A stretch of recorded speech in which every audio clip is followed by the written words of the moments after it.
hoy estamos celebrando el día más importante para nosotros los creyentes, el día de la resurrección de nuestro Señor Jesucristo. Amén.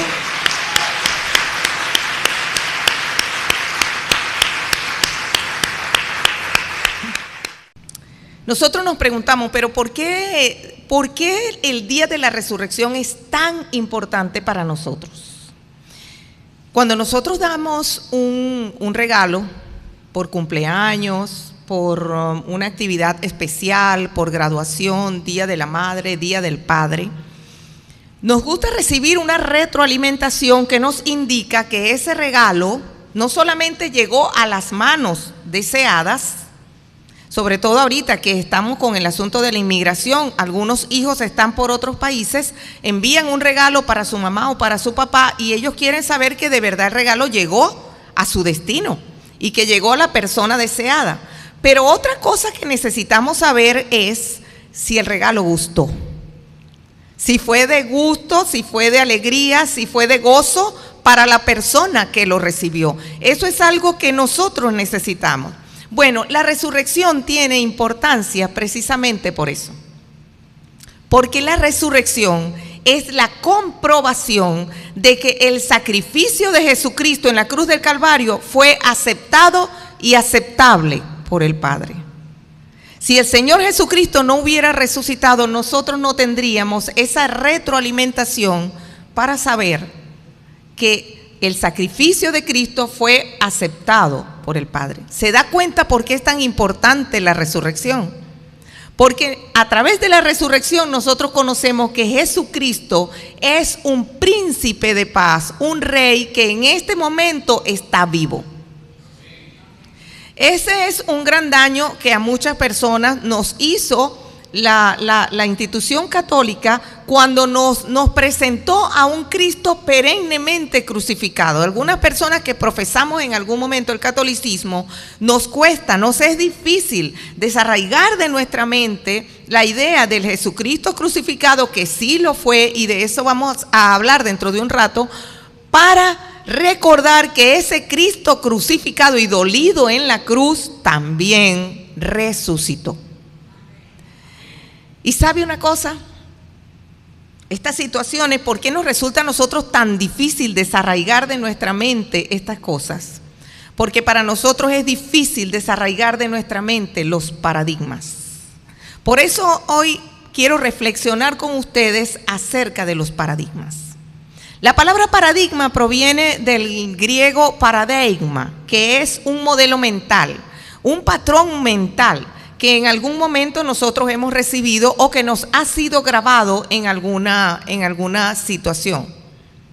Luego vino Thomas Kuhn con su libro La estructura de las revoluciones científicas. Aquellas personas que acá han hecho o están estudiando posgrado encontrarán que Thomas Kuhn se apropia del término paradigma para darle una conceptualización acerca de paradigma como el pensar común de una comunidad científica. Bueno, también eso, se lo prestamos por un rato. Pero en realidad el término paradigma es mucho más general. Todos nosotros tenemos nuestros paradigmas, tenemos nuestros modelos mentales, tenemos aquellas cosas que nos han grabado desde muy pequeños. Por ejemplo, nuestro concepto de la estética, nuestro concepto de la belleza. En la actualidad manejamos un concepto de que una mujer bella es aquella que es delgada, estilizada, que presenta cierta cantidad de curvas, etcétera, etcétera, porque desde pequeño nos han bombardeado con esa imagen desde la televisión, desde los medios de comunicación. Incluso tenemos varias generaciones que se han levantado con el uso de la Barbie. Eso graba en nosotros un paradigma de que para nosotros, si alguna de nosotras no cumple con esas características, ya nos sentimos feas. ¿Por qué? Porque nos han grabado un sentido de la estética a medida que nosotros hemos sido socializados. Por eso les decía acerca de la crucecita. Esa crucecita que ustedes vieron ahí colocada. Si uno veía el contraste de las dos cruces, esta que tenemos arriba y la crucecita que estaba colocada ahí debajo, me comentaba Dinaí, es impactante. Esas dos cruces colocadas una sobre la otra. Y si yo preguntara, o por lo menos a mi parecer, cuál de las dos cruces es más bonita, me hubiera gustado la de arriba. Me quedo con la de arriba. ¿Por qué? Porque ese es el concepto, el paradigma de belleza, de estética que a mí se me ha dado. Pero ¿sabe una cosa? La de abajo, la de madera, toda derruida y toda opacada por los efectos de la intemperie, esa se parece más a la cruz original que la que tenemos aquí. Pero todo es un asunto de esquemas y modelos mentales que están grabados dentro de nosotros. En muchas áreas de nuestra vida se nos han grabado esquemas y modelos mentales y muchos funcionamos respecto a esto. Por ejemplo, la idea de éxito. ¿Qué es para nosotros una persona exitosa? Le voy a pedir, vamos a hacer un ejercicio. Piense cada uno de ustedes, no me lo van a decir, pero piense en una persona exitosa. Ya pasó por su mente el nombre de esa persona o la cara de esa persona. Y le voy a decir cuáles son las razones por las que la hemos considerado exitosa. Puede haber sido porque es muy bueno en los deportes, como el conocidísimo Messi o Cristiano Ronaldo. Puede haber sido esa persona, la consideramos exitosa porque tiene una tremenda vehículo, camioneta, carro, muy bonito, brillantico. O puede ser que la consideremos exitosa porque vive en una tremenda quinta. Otros pensamos en alguien exitoso porque tiene mucha fama. O en alguien exitoso porque llegó a los Estados Unidos y logró poner un negocio. Pensamos en X o Y persona que nos parece que fue o que es exitosa porque emigró y cuando llegó al otro país logró instalarse en un buen trabajo. Y ahorita está recibiendo ascensos y está ganando mucho dinero. ¿Por qué razón todo esto? Porque nos ha sido grabado en nuestra mente el paradigma de que éxito está asociado a dinero, a fama o a ciertas comodidades. Y cuando nos preguntamos, y dígame usted si no es verdad, cuando nos preguntamos, ¿y a fulanito cómo le está yendo allá en Chile o en Perú o en Estados Unidos? Ay, le está yendo muy bien. Inmediatamente nosotros interpretamos, tiene buen trabajo y tiene buena casa. Eso es lo que interpretamos. Y si es en Estados Unidos, debe tener ya su buen carro también. Eso es lo que interpretamos. Le está yendo bien, inmediatamente nos lleva a pensar en cierta cantidad de comodidades de tipo económica. Pero le digo algo, el verdadero éxito y los verdaderos inmigrantes exitosos son esos que han logrado perseverar en el Señor. Esos que ahorita se siguen congregando en iglesias por otros países. Esos que están haciendo misiones y ganando discípulos para el Señor. Escuche lo que le digo, discípulos, no almas. Porque ese es otro paradigma que se nos ha grabado desde que llegamos a la cristiandad. Una cosa es ganar almas y otra cosa ganar discípulos. Una cosa es convencer con la ayuda del Espíritu Santo a una persona para que haga profesión de fe, para que realice lo que llamamos la oración de fe. Y otra cosa muy diferente es cargar con esa persona de ahí en adelante para enseñarle todas las cosas del Señor Jesucristo, para formar en él o en ella esos hábitos que necesitan ser formados para que esa persona sea un discípulo no de nosotros, sino de Cristo. ¿Se da cuenta? Son muchos los paradigmas que están grabados en nuestra mente. Y no empecemos a revisar, ay, ¿cuáles otros serán? Tengo que deshacerme de ellos. No, nosotros no tenemos que empezar a diagnosticarlos, ni tenemos que empezar a identificarlos, sino dejar que sea el Señor quien trabaje con nuestros paradigmas. Fíjese una cosa muy especial. Hoy conmemoramos la muerte y resurrección de nuestro Señor Jesucristo. Pero cuando nos preguntamos todo el dolor que vivió nuestro Señor, ¿quién no ha visto una película acerca del Señor Jesucristo, de esas que pasan en Semana Santa, que son parte del paradigma? ¿Quién no ha visto la película La Pasión de Cristo? Dolorosa, dura, impactante, que nos hizo llorar. Y de verdad en esas películas se nos muestra un sufrimiento extraordinario e inmerecido de nuestro Señor Jesucristo. Y nos preguntamos, cada vez que vemos una de esas películas, nos preguntamos, ¿y por qué murió el Señor Jesucristo? ¿Por qué lo mataron? ¿Por qué le hicieron esto? ¿Y sabe por qué? Porque no cumplió con los paradigmas de los judíos. Porque ellos tenían unos paradigmas y se aferraron a ellos. Y el Señor Jesucristo estuvo frente a ellos con toda su gloria, su bondad y su misericordia, su gracia y su poder. Y ellos prefirieron aferrarse a sus paradigmas. Una cosa es identificar los paradigmas y tratar de luchar contra ellos, y otra cosa es, muy contraria, aferrarse uno a sus propios paradigmas y no quererse dejar convencer de nadie. Eso sucedió con los judíos. Ellos se aferraron a sus paradigmas. Ellos tenían un paradigma. Ellos esperaban sí a un Mesías. Desde miles de años atrás lo tenían anunciado en sus escrituras. Pero esperaban a un Mesías todopoderoso, rey, un Mesías que acabara con el reino de los romanos, ese reino que los tenía oprimidos, ese reino que los molestaba muchísimo. Eso era lo que ellos esperaban. Ellos esperaban a un Mesías montado sobre una bestia briosa que entrara en Jerusalén y llegara y acabara con su poder, con todas esas cosas. De hecho, lo habían visto hacer milagros.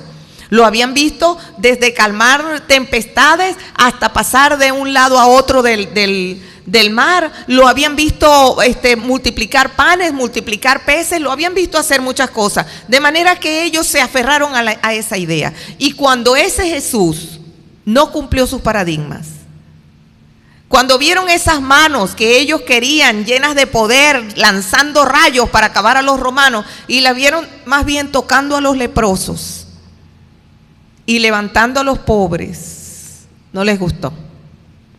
No les gustó. Y entonces ahí lo transformaron en la imagen misma de la ruptura de paradigmas. Esperaban a un rey sobre un trono y lo vieron en una cruz. Esperaban a un rey con un cetro y lo que vieron en sus manos fueron clavos que los traspasaban. Esperaban a un rey vestido de vestiduras reales y lo que se encontraron fue un hombre colgando en una cruz, del cual se dice en una profecía: contar puedo todos mis huesos. Ellos se siguieron aferrando a sus paradigmas y se burlaban y se reían y todavía lo retaban y le decían: si eres el Hijo de Dios, bájate de esa cruz. Pero él no venía a hacer las cosas como el hombre se las había dicho. Él venía a hacer las cosas como era la voluntad de Dios. Y mire que el Señor Jesucristo vino a reinar, pero para un reino eterno. Y es maravilloso verle cómo Él en algún momento, Él nos dice en Marcos, Él nos dice que Él no vino para ser servido, sino para servir. ¿Qué rey no es servido, sino que sirve? Ese es otro paradigma que había que romper. Yo no vine para ser servido, sino para servir y para dar mi vida en rescate por muchos. Y aún colgando de la cruz, Él demostró que Él había venido a servir.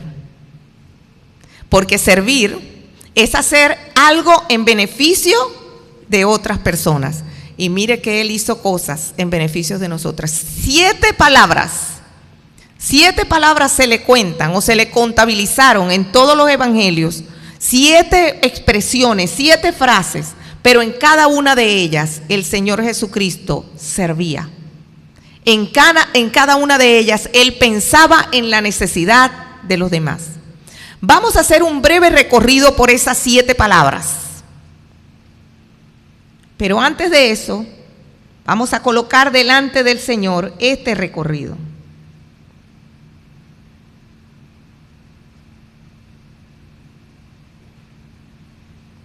Padre, en el nombre de nuestro Señor Jesucristo, aquí estamos. Te pedimos en el nombre de nuestro Rey, ese que colgó de la cruz en medio de cruento dolor, tanto físico como espiritual. Allí, Padre querido, Señor, Allí queremos verle, allí queremos nosotros ver, entender y comprender cómo nos ha servido, pero también queremos verle vivo, resucitado, rompiendo nuestros paradigmas, Señor. Aquí venimos a colocarlos delante de tu presencia, Señor, con temor y temblor, con reverencia, con suma reverencia, porque este es un tema delicado, es un tema difícil de tratar, el tema del sacrificio de tu Hijo, el tema de su resurrección, es el tema que parte la historia de la vida y del ser humano en dos pedazos.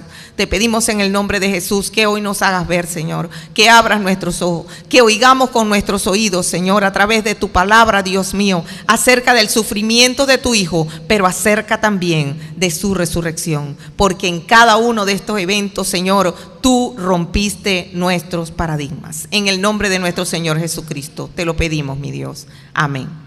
Fíjese bien la primera palabra que está registrada, que dijo el Señor Jesucristo desde la cruz. Dice así: y Jesús decía, Padre, perdónalos, porque no saben lo que hacen. Esta palabra, fíjese usted que es conocida por todos nosotros. ¿Quién no conoce que el Señor Jesús dijo eso cuando estaba en la cruz? Padre, perdónalos, porque no saben lo que hacen. A través de esta palabra, Jesús estaba empezando su servicio desde la cruz. Y en ese momento Él estaba sirviendo a aquellas personas que lo crucificaban. Sirviendo a aquellas personas que le estaban causando aquel daño. Y que en ese mismo momento esas personas estaban allí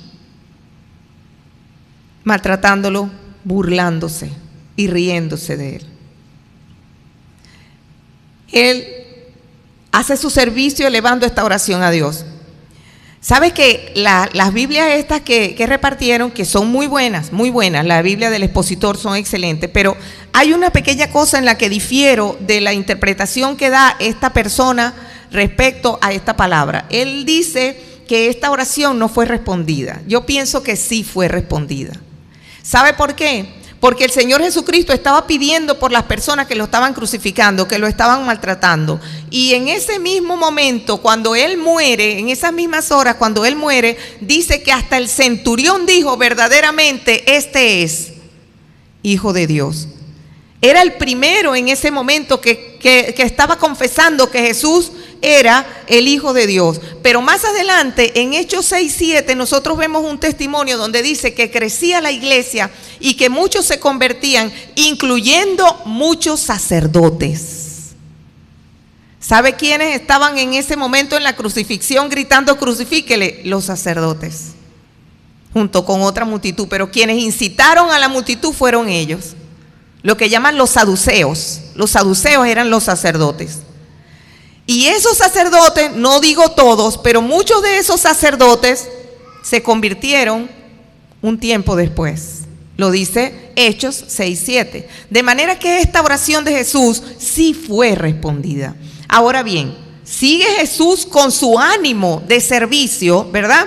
Y dice lo siguiente: estando rodeado de dos malhechores, porque todo eso estaba profetizado, estando rodeado de dos malhechores, uno de ellos empezó a burlarse y el otro malhechor le dijo, ¿ni aún en este lugar tú tienes temor?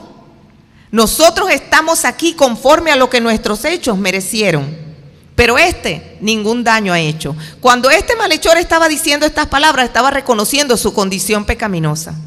Y luego le dice al Señor Jesucristo, acuérdate de mí cuando vengas en tu reino. O sea que en ese momento él estaba reconociendo a Jesucristo como el Rey que había de venir en su reino. ¿Sabe cuál es el mérito lo que yo admiro en este malhechor?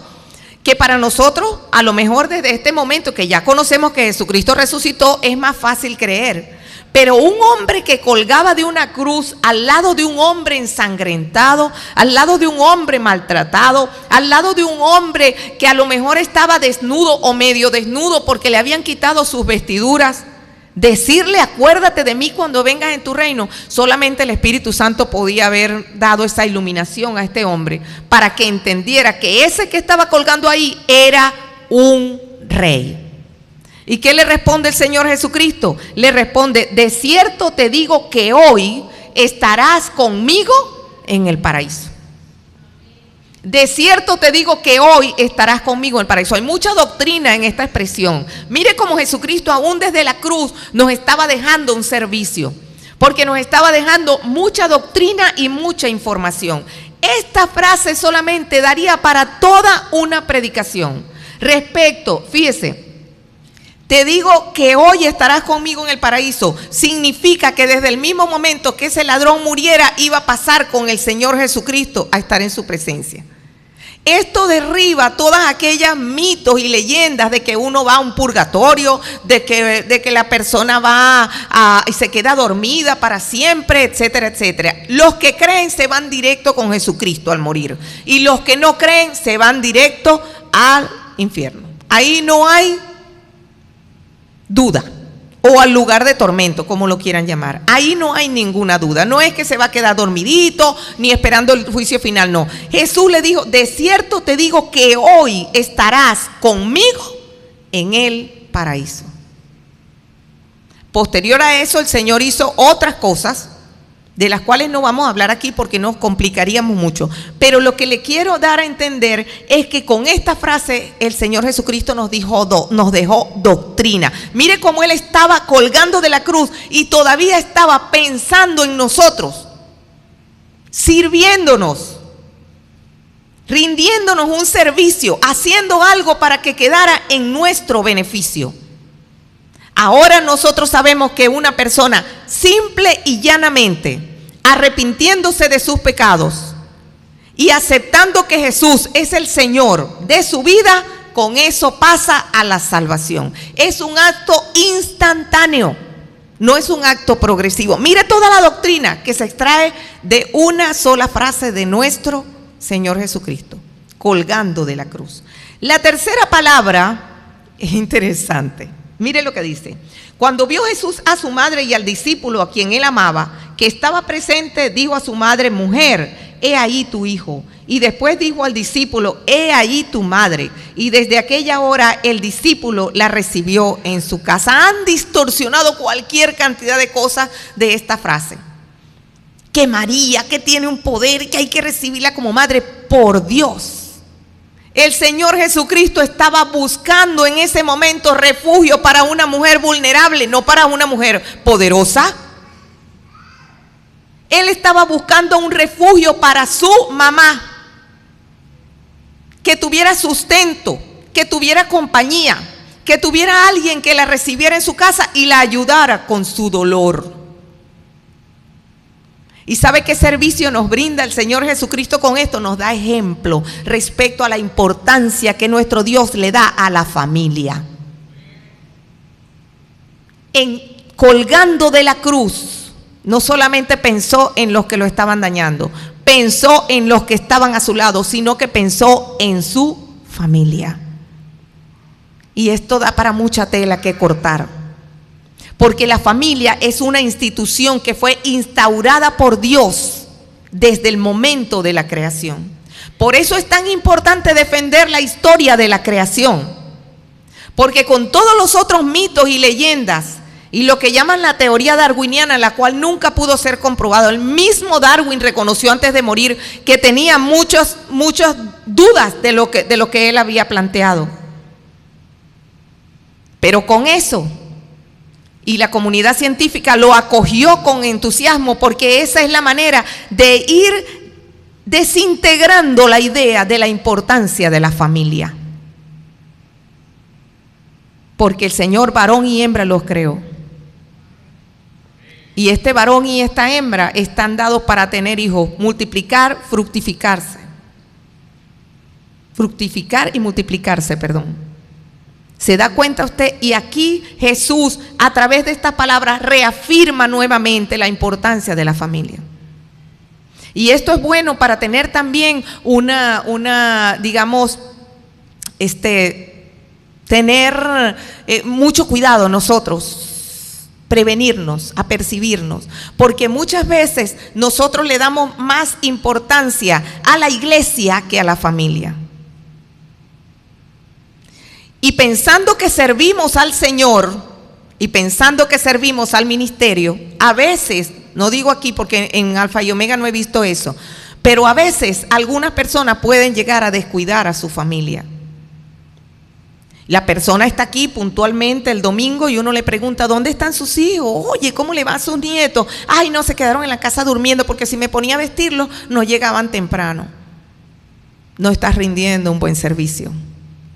Porque si vienes a servir a la iglesia y no has servido primero a tu familia para preocuparte de que tus niños tengan formación también en Cristo, entonces no estás sirviendo, no estás haciendo un servicio completo. Aún en la cruz, el Señor pensó en la institución de la familia.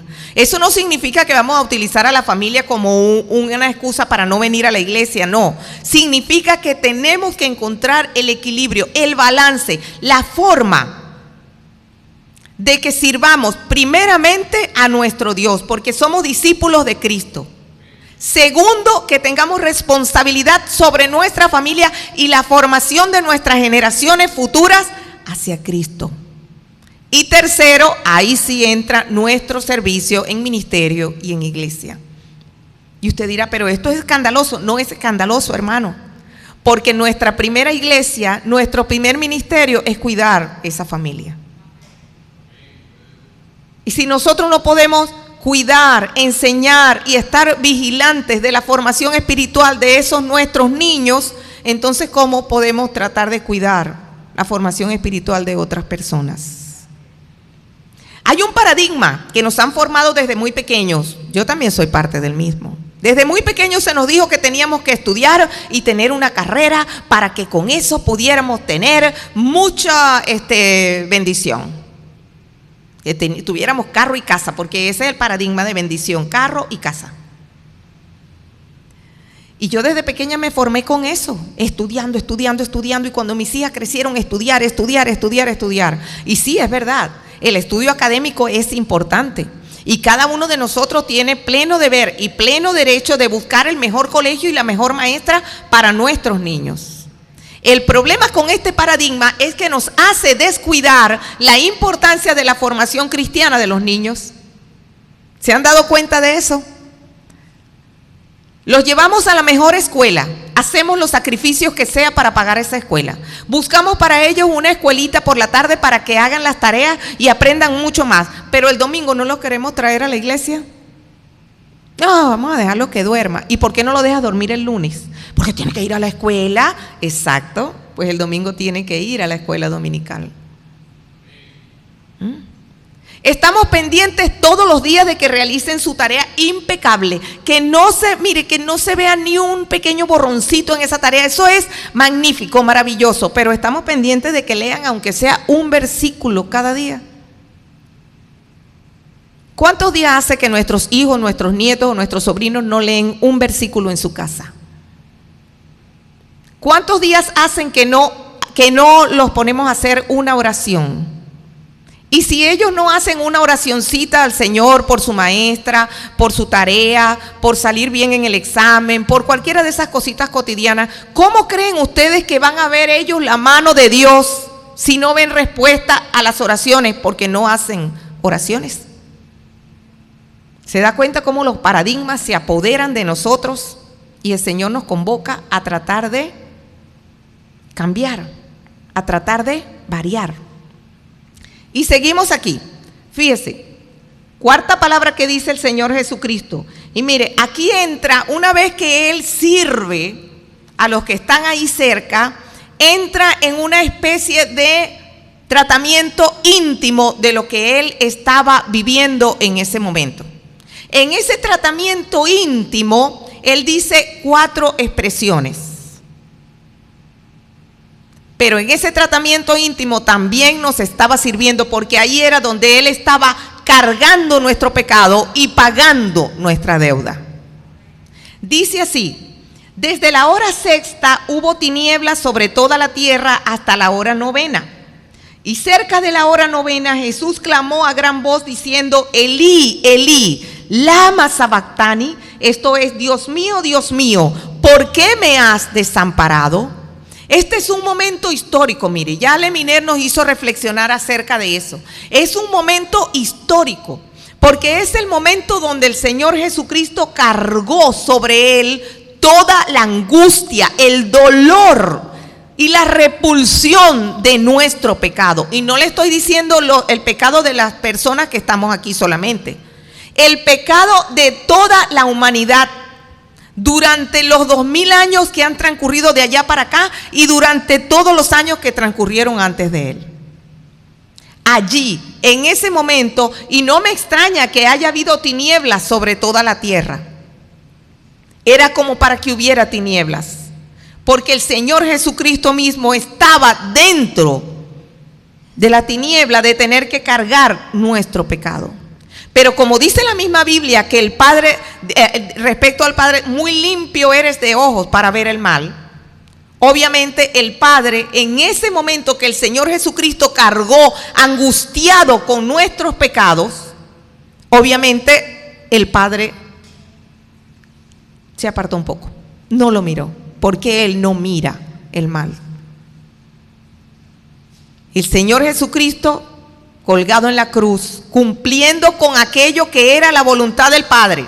Pero ese era un momento crucial y debe haber sido muy doloroso para él. Yo muchas veces o varias veces les he dicho que podemos hacer un ejercicio mental en algún momento de ver aquella cosa que nos causa mayor repulsión. Algunos dicen que son las culebras, que son las cucarachas, que son los ratones, que son los gusanos, que son, no sé, cualquier cosa que nos cause mucha repulsión. Imagínese usted que le toque pasar 3 horas cubierto con eso. Ratones, ratas, cualquier cosa que le causa repulsión. El Señor Jesucristo estaba cubierto, estaba cargando aquello que le causa mayor repulsión. No son los ratones, no son las ratas, no son los gusanos, es el pecado, es la inmundicia. Y Él estaba ahí cargando con eso. Y cuando el Padre miró hacia otro lado, Él dice, Elí, Elí, lama sabactani. Pero miren lo más interesante, o lo que a mí me parece muy interesante aquí. Como nos decía Leminera hace rato, el Señor Jesucristo, sufriendo como estaba, con el dolor que estaba viviendo, el cual hemos visto en muchas películas, especialmente la película La Pasión de Cristo, con el dolor de los clavos, con la deshidratación generada por la situación que estaba viviendo en ese momento. El Señor Jesucristo, con todo y eso, dice aquí que clamó a gran voz. Clamó a gran voz. ¿Quién lo estaba fortaleciendo? ¿Quién? El Padre. ¿Recuerdan la oración de Getsemaní? Cuando Él decía que si es posible pase de mí esta copa, pero no lo que yo digo, sino lo que tú. Dice que en ese momento vinieron ángeles y lo fortalecieron. Y a partir de ese momento Él recibió la fortaleza necesaria para sufrir y vivir gallardamente lo que estaba viviendo. No era que no le doliera, no era que no le avergonzara. Tiene que haber sentido mucha vergüenza. Imagínense que a nosotros nos despojen de toda la ropa y nos pongan en exhibición sobre una colina. Debe ser vergonzoso, debe ser angustioso. De hecho, en Isaías 53, que lo leímos hace rato, fíjese que dice en el 7, angustiado él y afligido, no abrió su boca. Él estaba angustiado, sí, es verdad, pero en medio de esa angustia había fortaleza. Y esa fortaleza venía de lo alto. Y seguía siendo hombre que estaba muriendo, pero también seguía siendo Dios que estaba controlando. Y dice la siguiente palabra, después de esto, sabiendo Jesús que ya todo estaba consumado, dijo, para que la escritura se cumpliese, tengo sed. En el Salmo 69 está escrita esta profecía, donde él iba a decir, tengo sed, y en mi sed me dieron a beber vinagre. Y estaba allí una vasija llena de vinagre, entonces ellos empaparon en vinagre una esponja y poniéndola en un hisopo se la acercaron a la boca. Ahí se cumplió la profecía. Ahí se cumplió la profecía de lo que Jesús en ese momento Él había desencadenado. Él quería que se cumpliera esa profecía en ese momento. Mire usted cómo mantenía el control de la situación. Él mantenía el control. En ningún momento lo perdió. Incluso hay un momento donde Él le dice a las personas, ¿acaso creéis que no puedo pedir legiones de ángeles y Dios me mandaría 12 legiones para que me defendieran? Pero Él deliberada y voluntariamente dejó que le hicieran todo eso pensando en nosotros. Y mire que esto no es un invento mío. Hay una palabra en Hebreos capítulo 12 que dice que por el gozo puesto delante de él sufrió la cruz. Él tenía un gozo por saber que nosotros íbamos a ser rescatados a través de ese sufrimiento. ¿Qué le parece? Y la siguiente palabra dice: cuando Jesús hubo tomado el vinagre, dijo: consumado es. Y habiendo inclinado la cabeza, entregó el espíritu. En ese momento, él dijo: ya se hizo lo que se tenía que hacer. Ya se cumplieron todas las profecías. Mire, le voy a decir algo, porque algunas personas todavía se atreven a su alrededor, en su trabajo, en su medio, entre sus vecinos. Se va a encontrar personas que todavía se atreven a dudar que Jesucristo es el Hijo de Dios, que Jesucristo es el Mesías. Pero sabe que hubo un matemático hacia los años 80 que investigó cuál era la probabilidad de que en una sola persona se cumplieran las profecías que estaban en el Antiguo Testamento. ¿Y sabe cuál era la probabilidad? Una en 1.000.000 de millones de millones y siga contando hasta 15 veces. Agarre en su mente el número 1 y le acomoda 150 ceros. ¿Sabe cuántos millones hay ahí? Esa es la probabilidad de que las profecías se cumplieran en una sola persona. Nunca más vino ni ha venido nadie en quien se cumplan todas las profecías. Y esta era la profecía que faltaba, y él mismo dijo: tengo sed. Y las personas le acercaron el vinagre. ¿Por qué? Porque él en todo momento sabía lo que estaba haciendo. Una vez que se consuma todo, dice, ¿verdad?, que el sol se oscureció y el velo del templo se rasgó por la mitad. Entonces Jesús, clamando a gran voz, dijo: Padre, en tus manos encomiendo mi espíritu. Y habiendo dicho esto, expiró. Fíjese usted que después de haber sufrido tanto, después, incluso hay un artículo científico que habla acerca del sufrimiento de Jesús y del shock que tuvo y de lo deshidratado que debe haber estado. Lo más extraño, lo más difícil es que Jesús conservaba la fuerza para decir a gran voz: Padre, en tus manos encomiendo mi espíritu. En todo momento, Él fue hombre que moría, pero también fue Dios que mantenía el control. Y lo mantenía porque en su mente estaba puesta una sola idea: el gozo de rescatarnos a nosotros. Amén. Fíjese usted.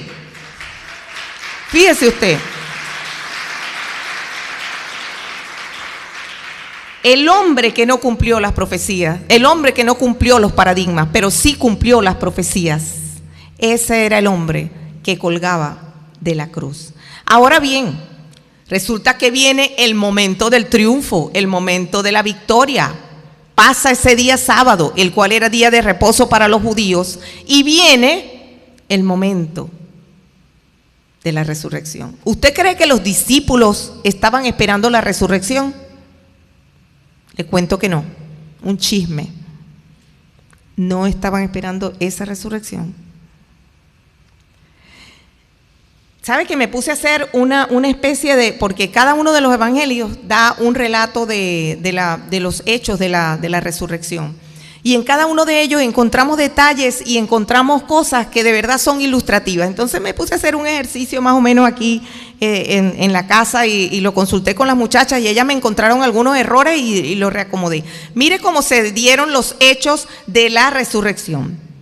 Unas mujeres llegan al sepulcro, unas mujeres.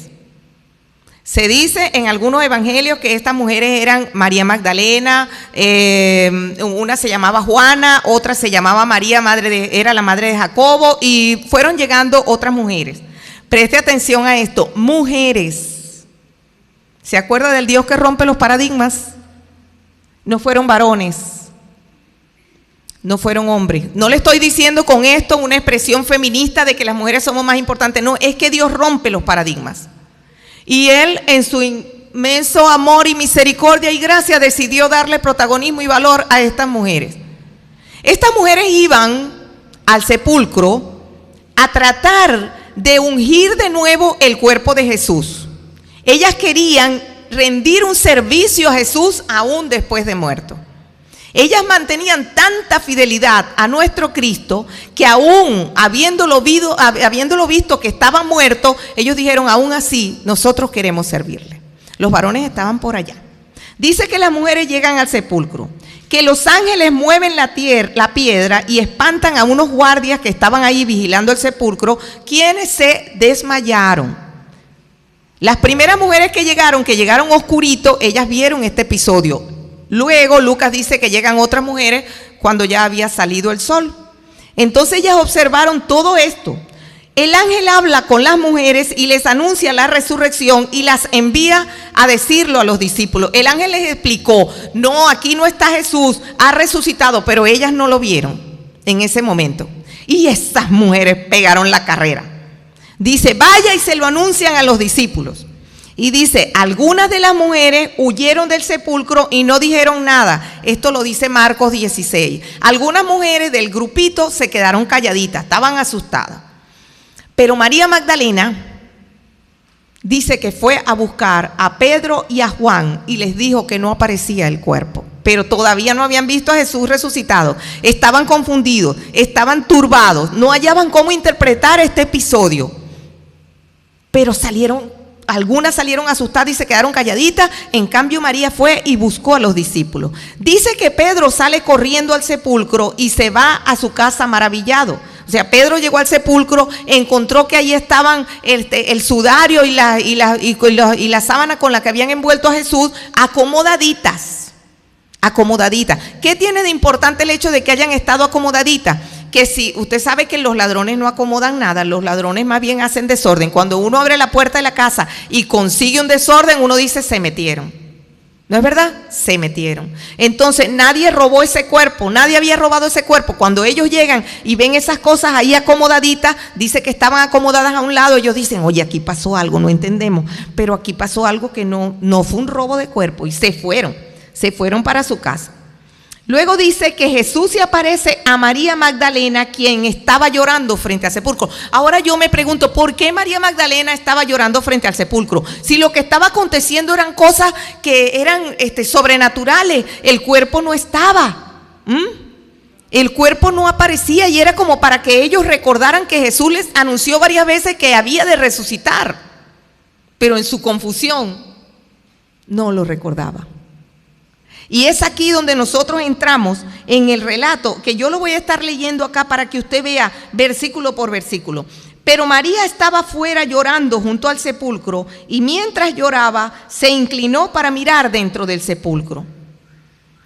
Ella sigue llorando porque ella quiere encontrar el cuerpo de su Señor para ungirlo con perfumes y con aceites. Esto era una tradición de los judíos, ungir los cuerpos muertos para retrasar un poco la descomposición. Entonces ella lo que quiere es rendirle un último servicio al Señor. Ese último servicio que ella creía que era el último servicio de cumplir con la costumbre, cumplir con el paradigma. Y ella llega llorando como está, porque ella sufre, porque necesita, ella quiere ver ese cuerpo nuevamente. Y entonces está llorando y se inclina para mirar hacia adentro. Porque a veces uno dice, pero ¿será que yo no vi bien? ¿Será que no interpreté bien? Voy a volver a mirar, voy a volver a ver si aquí en la cartera, mire, yo registré y no había nada, pero a lo mejor consigo algo. Y a veces conseguimos.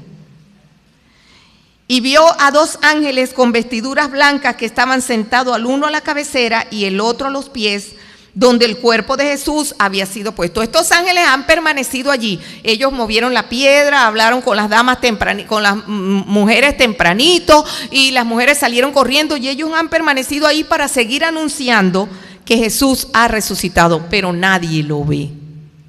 Y todavía están con duda, con turbación, con tristeza, y ni siquiera los podemos juzgar, porque nosotros los seres humanos también, los otros seres humanos también somos igual, muy creyentes y todo lo demás, pero cuando viene un momento de una emergencia, de un dolor, cuando estamos en el pasillo de un hospital, o cuando estamos esperando el resultado de una biopsia, o cuando estamos con la carterita limpia y no hallamos qué se va a comer mañana en el desayuno, caemos también en este tipo de turbaciones y olvidamos que nuestro Cristo está vivo. De manera que le dijeron: mujer, ¿por qué lloras? Y les dijo: porque se han llevado a mi señor y no sé dónde le han puesto. ¿Se da cuenta? Ella todavía dice: se han llevado. Se han llevado. Ellos no conciben la idea de que Jesucristo está vivo, de que resucitó. Es un paradigma demasiado fuerte que está en ellos. Ellos vieron un cuerpo muerto, lo depositaron en ese lugar. No pueden creer, a pesar de que el cuerpo no está, no pueden creer en la interpretación de que resucitó. No. Sino que se lo llevaron. Y cuando había dicho esto, se volvió y vio a Jesús que estaba allí, mas no sabía que era Jesús. Mira qué interesante. Dentro de nuestra turbación, dentro de nuestra confusión, como esa crisis que vivimos hace como 4 o 5 años, todos caímos en shock y nadie sabía lo que iba a hacer. Y vivimos un tiempo de profunda tristeza, pero no sabíamos cómo reaccionar. Ahora sí, con la ayuda del Señor, cada quien con su emprendimiento, o algún familiar se fue emigró, o algo así. Ahora sí vemos las cosas un poquito más calmadas. Esta mujer tampoco podía entender, estaba viendo al mismo Jesús, pero dentro de su turbación, ella no lo podía reconocer. ¿Y no nos sucede a nosotros eso? Muchas veces estamos viendo que Jesús está haciendo el milagro en nuestra vida y no lo podemos reconocer. No lo podemos creer. Porque este Dios que nosotros tenemos es un Dios que no actúa conforme a nuestros paradigmas. Es un Dios que a lo mejor no nos va a dar el éxito que nosotros quisiéramos, según el concepto que nosotros quisiéramos. Un éxito de carros, un éxito de quintas, un éxito de mansiones, un éxito de todas esas cosas, sino que nos da un éxito de bendición, de conocerle, de verle, de seguir perseverando en él, de servirle. Pero tiene que romper nuestros paradigmas. Y Jesús le dijo: mujer, ¿por qué lloras? Porque Jesús a veces hace sus cositas, sus preguntitas de este tipo, ¿no? Irónicas. ¿A quién buscas? ¿Usted cree que Jesús no sabía a quién buscaba? Sí sabía. Sí sabía a quién ella buscaba. Pero la estaba confrontando con su propio paradigma. Él conocía su necesidad. Es como cuando le preguntó al ciego: ¿qué quieres que te haga? Y uno dice: ¿qué va a querer? Que le devuelvan la vista. Así no decimos nosotros. Pero Él es un Dios que rompe paradigmas. Porque a lo mejor, además de devolverle la vista, salvarlo era mucho mejor. Salvarlo para toda la eternidad. Bueno, y él le pregunta a María: ¿por qué lloras? ¿A quién buscas? Y ella, pensando que era el hortelano es la persona que cuidaba el huerto. Porque Jesús fue sepultado en un sepulcro que estaba colocado en un huerto. En ese tiempo, las personas adineradas cavaban o mandaban a cavar sus sepulcros en la roca para poder tener ellos y su familia donde enterrar a sus muertos sin que estuviera en los lugares comunes donde estaban los pobres. Jesús, y la profecía lo dice, que había de ser enterrado en un lugar de ricos. Y José de Arimatea, quien era un hombre adinerado, él había prestado el sepulcro y lo tenía colocado, ese sepulcro él lo tenía preparado en un lugar que era un huerto. Por eso es que se dice de un hortelano, porque si hay un huerto, tenían que pagarle a alguien que cuidara de eso, que podara, que tuviera cuidado de todo lo que allí había. Entonces ella pensó que era el hortelano, una vez más el paradigma. Ella dijo: bueno, si está en un huerto es un hortelano. Nosotros llegamos a una carpintería y vemos a alguien con un martillo en la mano y decimos: ese es el carpintero. A lo mejor no lo es, pero mi paradigma me dice: ese es el carpintero. O llegamos a un salón de un liceo o de una universidad y vemos a una persona en el escritorio y decimos: ese es el profesor. A lo mejor no lo es, pero nuestro paradigma de inmediato se activa, nuestro modelo mental se activa. Estoy en un salón de clase, el que está sentado en el escritorio es el profesor. No, puede que sea un estudiante que se sentó allí mientras llega el profesor, o un estudiante a quien el profesor sentó allí como castigo o algo así. Entonces María, pensando que era el hortelano, le dijo: Señor, si tú lo has llevado, dime dónde lo has puesto y yo lo llevaré. María seguía buscando el cuerpo, buscando un cuerpo muerto. Y le dice a quien ella creía que era el hortelano, le dice: a donde sea que tú lo has llevado, dime dónde lo tienes y yo voy y lo busco, porque yo lo que quiero es ungirlo de nuevo. Yo quiero cubrirlo con perfumes para que no se descomponga todavía, para que se demore su descomposición. Y Jesús le dijo: María. La llamó por su nombre. Y volviéndose ella le dijo: Raboni, que quiere decir maestro. Y mire lo que esto nos indica. Cuando Jesús la llama por su nombre, María, sus ojos se abren y ella empieza a entender muchas cosas y sus paradigmas empiezan a romperse, porque ella, que llegó al sepulcro buscando un cuerpo con mucha fidelidad, buscando un cuerpo muerto, encontró a un Jesucristo vivo. María, le dice. ¿Y sabe lo que esto significa? El nombre tiene mucho significado. En nuestra cultura actual no lo tiene. En nuestro paradigma actual, cualquiera se puede llamar Yucubí o Miquifi o cualquier nombre así, como Leminier, que no me perdona que le haya puesto su nombre. Fíjese, los nombres ya no tienen mucho significado, pero en ese momento, y aquel que lee la Biblia, muchos de aquí que leen su Biblia saben que los nombres sí tenían significado. Mucho en la vida. Acá a un hijo podían ponerle servidor de Jehová, o Jehová bendice, o Jehová es bueno. Todos los nombres tenían un significado. Y cambiar el nombre implicaba cambiar mucho de la identidad de la persona. Tal es el caso de Abraham, a quien Dios le colocó el nombre Abraham. Jacob, el que era el pícaro, el suplantador, que se condujo toda su vida como un pícaro, cuando llega a su Peniel, Dios le cambia el nombre y le coloca Israel. Porque al cambiar el nombre, cambiaban parte de la identidad del ser humano. Incluso cuando los conquistadores conquistaban otras tierras, como sucedió con Daniel, que ellos fueron trasladados a Babilonia, a Daniel y a sus amigos se les cambiaron los nombres. Sus nombres eran nombres que recordaban al Dios de Israel, Misael, y no recuerdo cuáles eran los otros dos nombres, y le pusieron nombres que tuvieran relación con los ídolos de los caldeos. ¿Por qué? Porque ellos ya sabían que al cambiar el nombre podían cambiar algo interior de la persona. Entonces, como el nombre de la persona tiene tanto que ver con la identidad de uno, cuando Jesús le dijo María,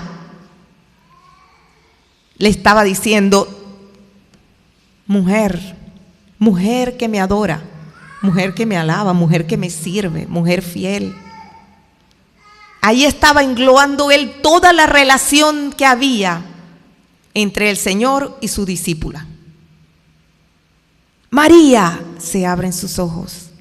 Y así nuestros ojos de algunos de nosotros que estamos aquí fueron abiertos cuando el Señor nos llamó.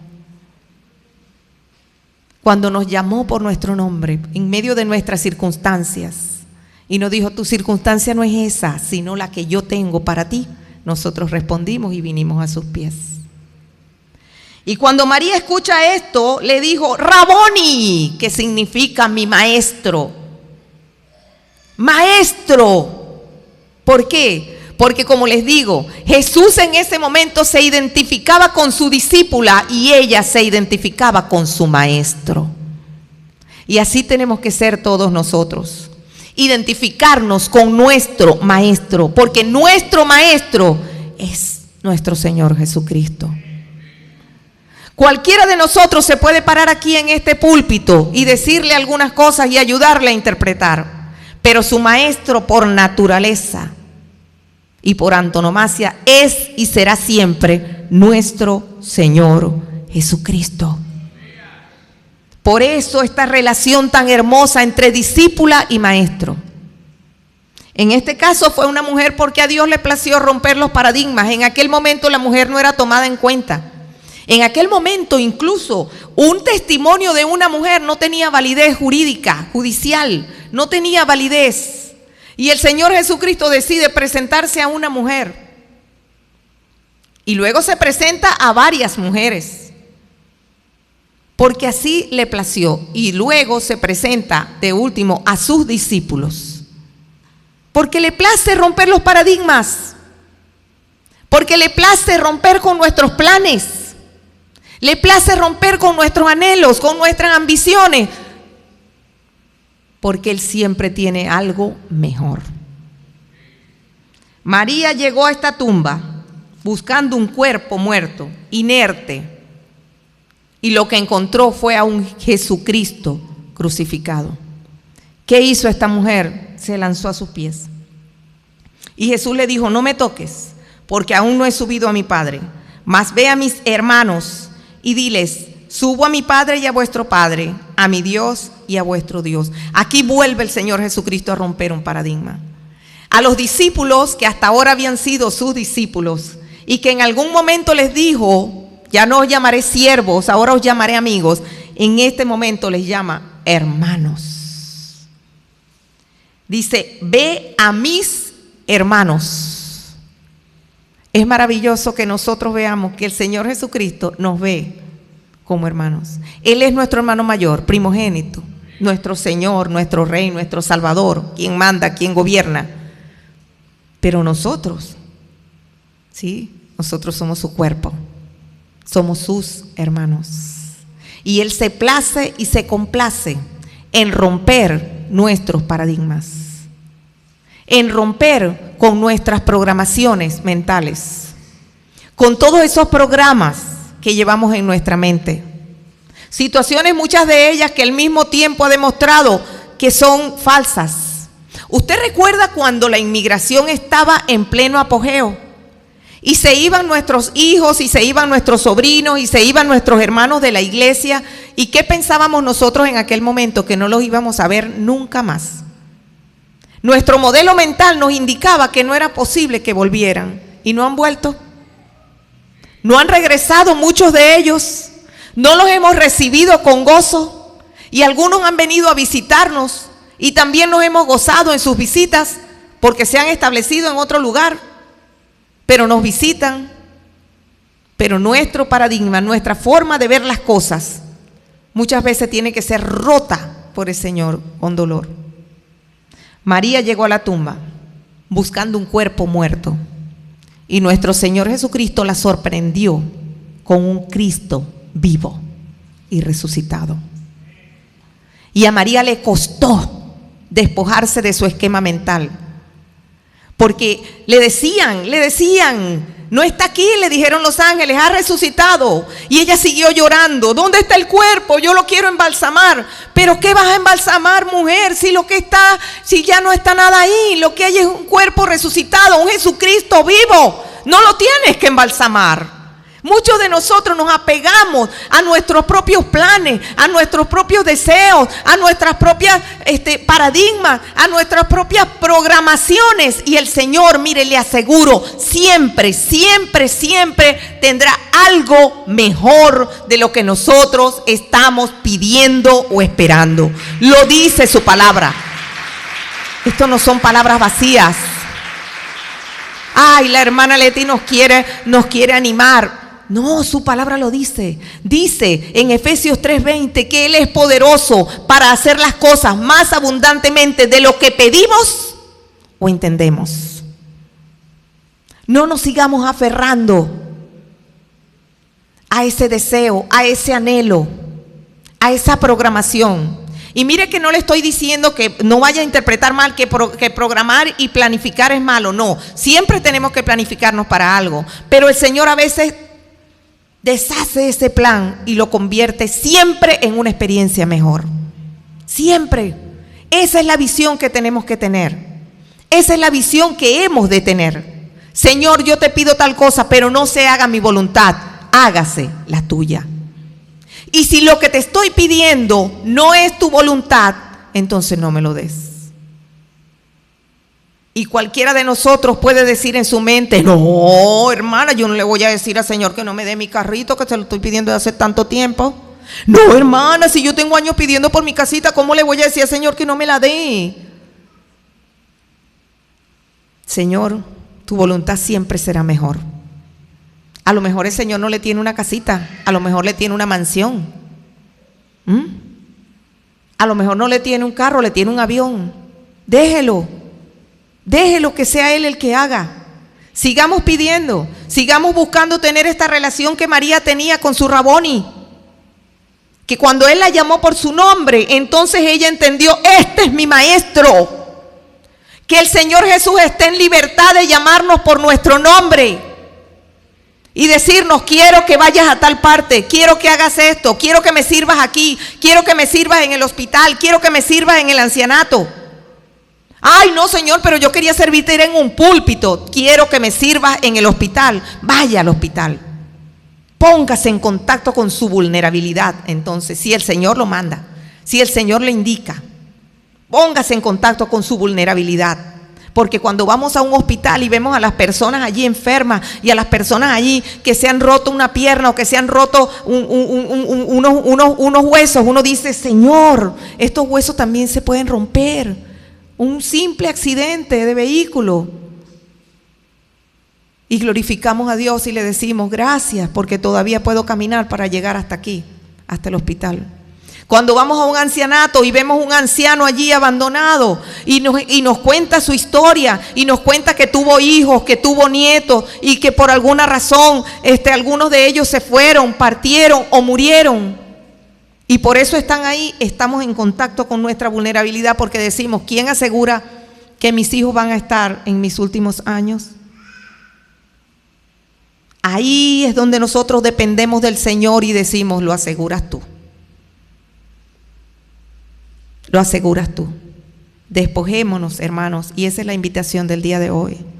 Despojémonos de nuestros modelos mentales que nos fueron grabados desde muy pequeños para darle lugar a los modelos que el Señor quiere implantar en nosotros y que se encuentran aquí, en su palabra. Y usted verá que el Señor responderá más allá de lo que pedimos y más allá de lo que entendemos. Amén.